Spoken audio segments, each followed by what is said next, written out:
오늘 설교 본문에는 두 가지 이야기가 나옵니다. 하나는 요셉과 마리아가 베들레헴에 가서 그 호족하러 갔다가 아기를 낳았다는 이야기입니다.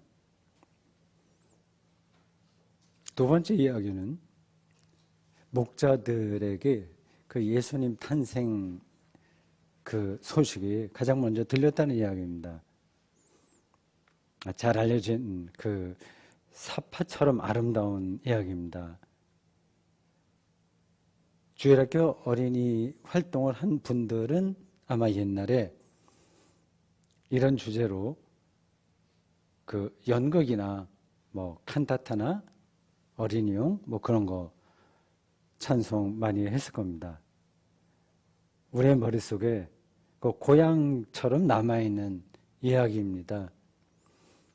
이 이야기가 따뜻하게 여러분들 들리시죠? 과연 그런지 안 그런지 잘 다시 한번 생각해 보시기 바랍니다. 요셉과 마리아가 정혼했다고 하는데 그 본문에는 약혼한 마리아 이렇게 돼 있어요. 어쨌든 두 사람이 법적으로는 부부입니다. 몇 살쯤 됐을까요? 옛날에는 조혼입니다. 지금도 조혼하는 종족들이 제법 있어요. 후손을 많이 낳는 게 그 사람들, 남자든지 여자든지 가장 중요한 거로 생각했기 때문에 그렇습니다. 그 당시에는 어쩔 수 없죠. 마리아는 작게 보면 14살, 조금 넉넉하게 보면 16살 정도 됐습니다. 요셉은 한 두세 살 많았다고 보면 되죠. 다 20살 아래예요. 이 젊은 부부가 저 나사렛에서 이 베들레헴까지 긴 여행을 했습니다. 최소한도 보름은 걸리지 않았을까요? 그 당시 로마 황제가 호적을 하라고 하는 그 명령 때문에 갔다고 합니다. 근데 거기까지 뭐하러 갈까 하는 생각도 들긴 들어요. 그 속 사정이 어떤 건지는 잘 모릅니다. 이 두 젊은 부부만 갔는지 아니면 그 동네 사람 여러 사람이 갔는지는 잘 모르겠습니다. 나사렛에서 살지만 호적이 베들레헴에 있으니까 내려왔겠죠. 그 지역은 우리 경상도만한 크기입니다. 그러면 서울의 경상도라고 한다면 그러면 나사렛에서 그 예루살렘 옆에 있는 베들레헴까지 오려면 그 경상도 지도를 머릿속에 넣고 계산해 보면 안동에서 대구쯤 올까요? 그렇게 보면 되겠죠. 출산일을 정확하게 계산하지 못했는지 아니면 호적을 한다고 하더라도 그 남자만 와도 될 것 같은데 굳이 여자까지 따라왔습니다. 그 당시 형편에 우리가 다 알지는 못해요. 아기를 낳았습니다. 근데 굉장히 당황스럽겠죠. 생각해 보십시오. 그래 아름다운 이야기 아주 그 달콤한 젊은 부부가 아기를 낳으면 가장 축하할 만한 일이지 않습니까? 근데 상황은 그렇지 않습니다. 아기를 낳았는데 머물 곳이 없는 겁니다. 그 본문에 그렇게 나와요. 여관에 있을 곳이 없습니다. 참 딱한 형편입니다. 거기에 이제 예수가 태어나셨다는 거 아닙니까? 그분이 십자가로 죽었다는 거 아닙니까? 가장 쓸쓸하게 태어나서 아무도 알아보지 못하고 그렇게 태어났다가 33살 젊은 나이에 저주받은 방식으로 죽었습니다. 그분을 우리는 그리스도라고 믿고 있어요. 이게 말이 될까요?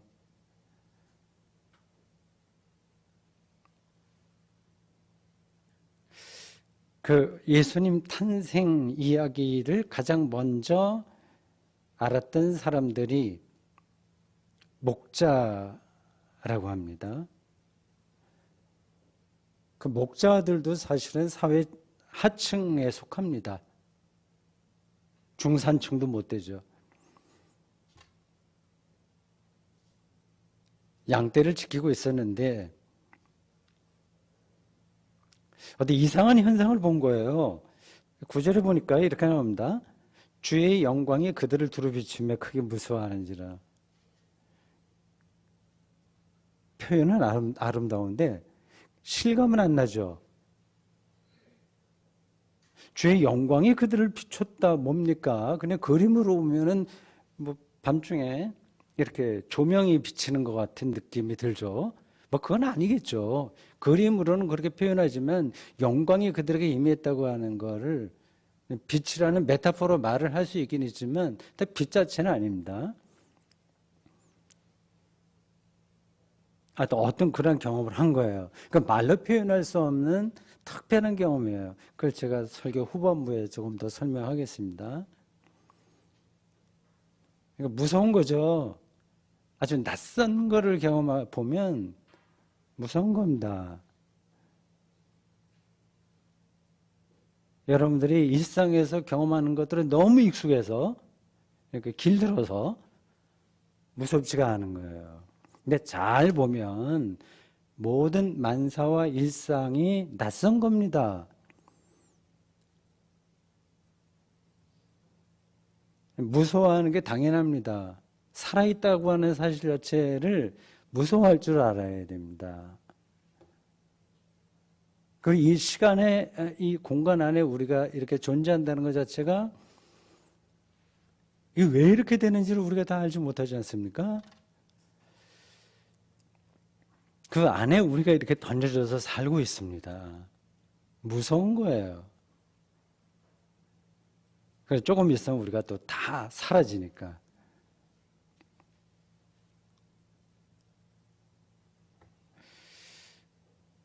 천사가 그들에게 이렇게 얘기합니다. 무서워할 거 없다. 보라, 내가 온 백성에게 미칠 큰 기쁨의 좋은 소식, 큰 기쁨의 좋은 소식을 너희에게 전하노라. 왕족에게 전한 것도 아니고 학자들에게 전한 것도 아니고 부자에게 전한 것도 아니고 잘 나가는 사람에게 전한 게 아니라 이 목자에게 온 백성에게 미칠 큰 기쁨의 좋은 소식을 전한다고 했어요. 참 놀랍죠?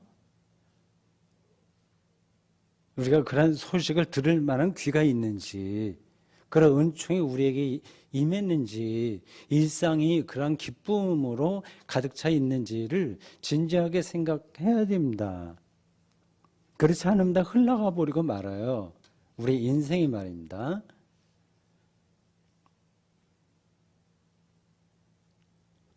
그 기쁨의 좋은 소식의 내용이 11절에 나와요. 이렇게 말합니다. 오늘 다윗의 동네에, 이게 베들레헴이에요. 너희를 위하여 구주가 나셨으니 곧 그리스도 주시니라. 여기에 나온 단어들이 좀 특별합니다. 구주, 그리스도, 주 이렇게 돼 있어요. 이 구주는 헬라어 소테르의 번역입니다. 보통 구원론 하면 소토리올로지 이렇게 합니다. 소테르, 구원이라는 뜻이에요. 소테르고 그리스도는 크리스토스이고 주는 퀴리오스입니다. 퀴리오스, 로마 황제에게 붙여지던 호칭이에요. 그래서 소테르, 크리스토스, 퀴리오스가 왔다, 태어났다고 합니다. 엄청난 표현입니다. 주는 그리스도시요 살아계신 하나님의 아들입니다는 그 베드로의 고백과 연결되는 그런 표현입니다. 그게 가장 기쁜 소식, 큰 기쁜 좋은 소식이라고 합니다. 과연 그렇다고 여러분들 동의하시는지요? 당연히 하겠죠. 그러니까 기독교인이 됐겠죠. 그러나 그걸 실감하냐가 문제입니다. 실감하지 못하면서도 그냥 그 테두리 안에서 살아갈 수 있어요.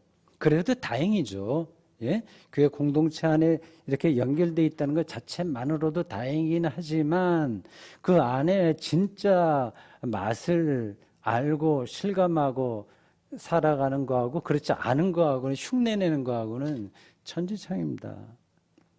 커피 맛을 진짜 알고 마시는 사람이 있고 뭐 다른 기분으로 마시는 사람이 있는 거하고 그냥 비유적으로 말하면 그런 차이가 있습니다.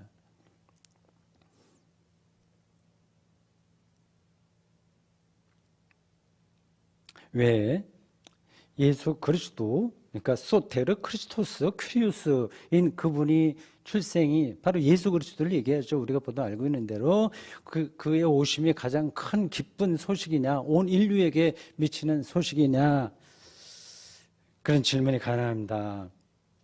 왜 이게 기쁨의 근원이 될까요? 어떻게 생각하세요? 굳이 한번 생각을 해보십시오. 답은 대충은 우리가 알긴 알아요. 그 중에 한 가지만 제가 말씀드리려고 합니다.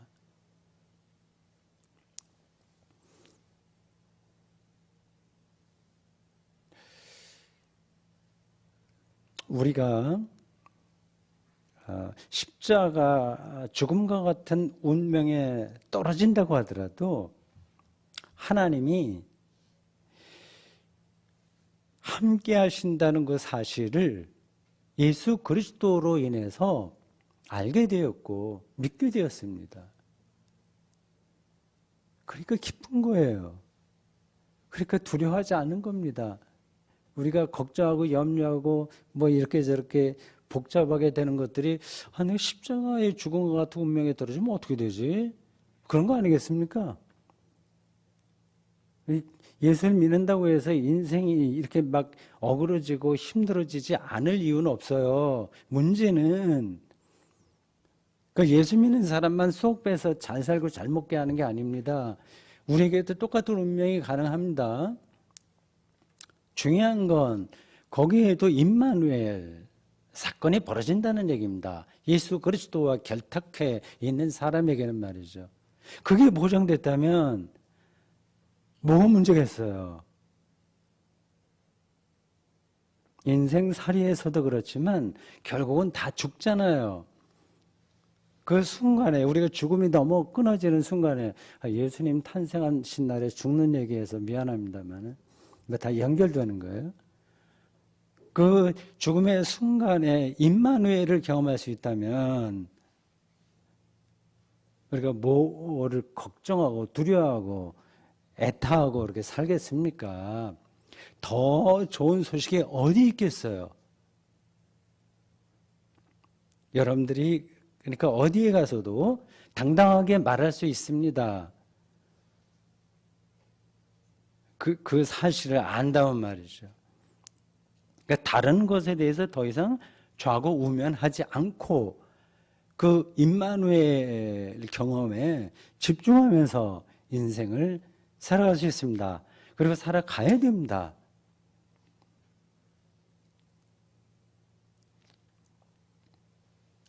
이 목자들이 천사들의 찬송소리를 들어요. 그러니까 기쁜 소식의 내용을 예수 그리스도가 오신 게 기쁜 소식이죠. 근데 그거를 이제 신학적으로 설명하는 겁니다. 신학적이라고도 할 수 있고 신앙적인 언어로 설명하는 내용이 이게 천사들의 합창이에요. 이렇습니다. 이것도 잘 알려진 문장입니다. 저도 늘 생각하고 있고 또 설교할 때도 여러 번 말한 내용입니다. 천사들의 합창이에요. 14절 지극히 높은 곳에서는 하나님께 영광이요 땅에서는 하나님이 기뻐하신 사람들 중에 평화로다.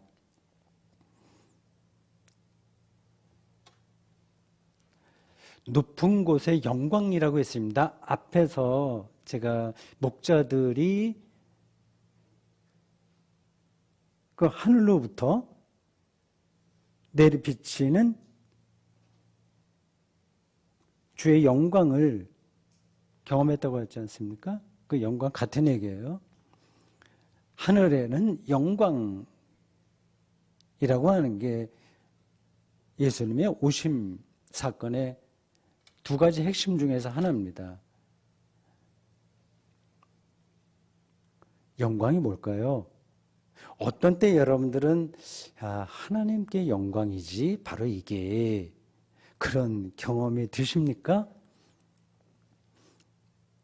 이것도 한 비유적으로 설명을 해야 되겠습니다. 에베레스트 산 가장 높다고 하잖아요. 거기 올라갔다고 상상해 보세요. 어떤 장엄한 힘에 자기가 압도당합니다. 거기 올라가서 야 내가 제일 높은 곳에 올라왔다 이렇게 소리를 치는 사람이라고 한다면 하수예요. 말을 잃어버려야 됩니다. 당신 그 올라가 보지도 않고 어떻게 그렇게 아냐 왜 생각하실지 모르는데 당연히 그렇게 돼 있습니다. 저는 에베레스트 산을 올라가 보지는 못했지만 비슷한 경험은 매일 합니다. 어젯밤 11시쯤에 제가 자리에 누웠어요.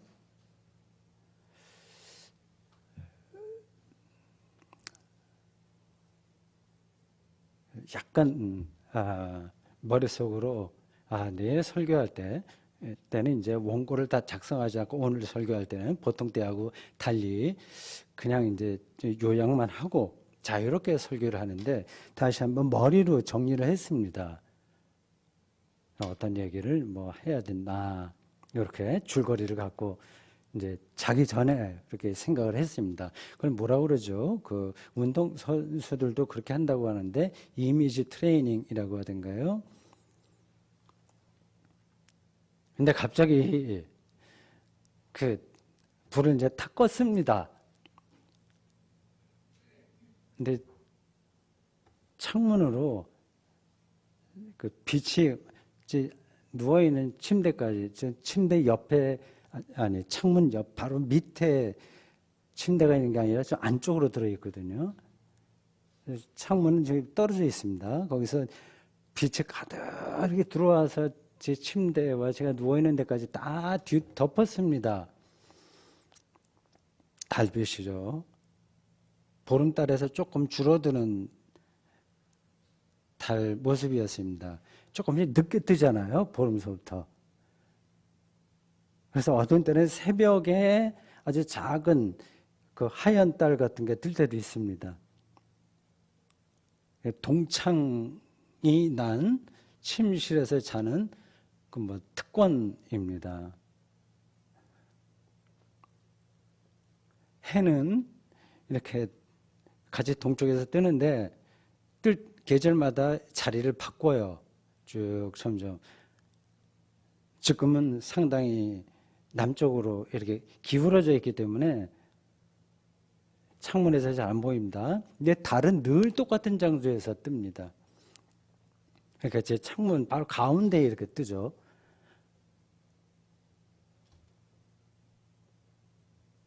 그 햇빛, 그 달빛이 가득 들어왔을 때, 내가 지금 어디 있는 거지? 저 달, 지구와 달, 이 빛 전체를 감싸고 있는 이 순간이 뭐지? 그런 느낌이 들었습니다. 압도당하는 거죠. 그렇게 되면 그냥 그거를 존경하고 싶어지는 거죠. 표현이 정확하지 않아요. 거기에 자기가 모라의 상태에 들어가게 됩니다.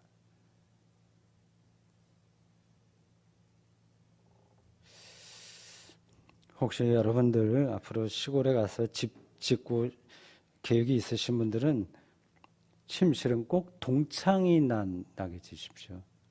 특별한 경험을 매일 할 수 있습니다. 땅에서는 기뻐하는 사람들에게 평화라고 했어요. 평화. 에이레네, 샬롬, 팍스. 사람들에게 평화라고 했습니다. 이것도 우리가 그냥 보면 그렇지 평화롭게 살아야지 뭐 이렇게 그런 정도로 넘어갑니다.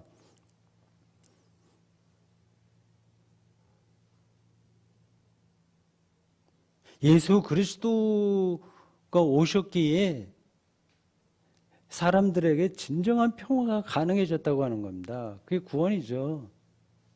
이것도 비유로 설명을 해야 되겠습니다. 여기 초등학교 4학년 학급이 있다고 가정해 보십시오. 애들이 뭐 서로 싸우고 뭐 막 야단입니다. 욕도 하고 뭐 이렇게 해요. 다 귀엽죠. 울기도 하고 뭐 야단 법석입니다. 근데 그 순간 교실 문을 열고 산타크로스 할아버지 할머니라도 좋아요. 그분이 선물을 잔뜩 쥐고 등장했습니다. 그럼 학급이 어떻게 되겠습니까? 싸우던 것들이 조용해지는 거죠. 그러니까 예수 그리스도가 오셨다고 하는 것은 그래 싸우고 지내는 인생살이에서 상상할 수 없을 정도의 귀한 선물을 갖고 산타크로스 할아버지가 온 거하고 비슷한 상황인 겁니다. 이제는 싸우던 일들이 너무 시시해지는 거예요.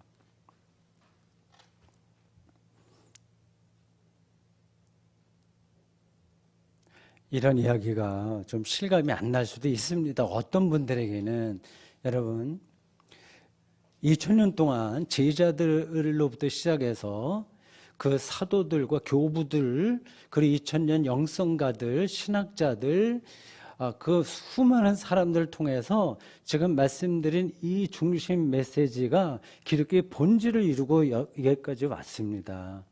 그건 장난이 아닌 거예요. 거기에 자기 인생을 다 쏟아부은 사람들이 수도 없이 많습니다. 우리는 그들의 후예죠. 얼마나 복된 삶인지를 여러분들이 뭐 저도 마찬가지고 아주 실감이 안 되면 실감할 수 있도록 준비하고 그렇게 살아야 됩니다.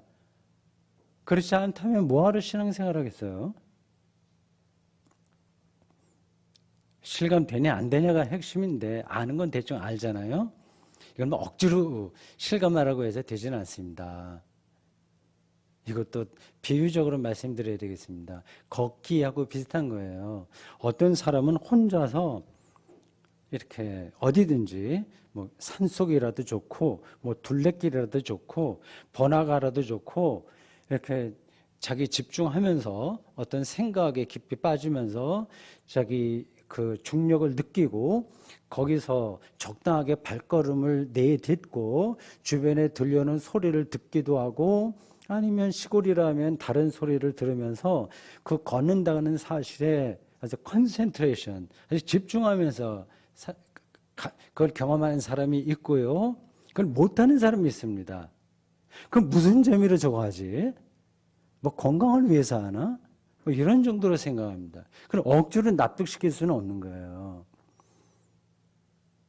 예수 그리스도가 하늘의 영광이고 하늘은 생명의 비밀이 생명이 비밀스럽게 우리를 향해서 그 힘을 전달해 주는 곳을 가리킵니다. 지금 우리가 생명의 비밀을 다 알지 못하는 상태라서 그 근원을 가리켜서 하늘이라고 얘기하는 거예요. 그 영광, 생명이 완전하게 발현되는 어떤 순간들, 어떤 경험들입니다. 예수 그리스도가 바로 하늘의 영광이고 우리의 모든 삶의 불협화음, 쓸데없는 많은 것들을 일소할 수 있는 평화의 근원이라는 사실을 여러분들이 2021년에 그렇게 믿고 살아왔겠으나 내년도에 더 그렇게 살았으면 좋겠다고 생각해서 오늘 말씀을 드렸습니다.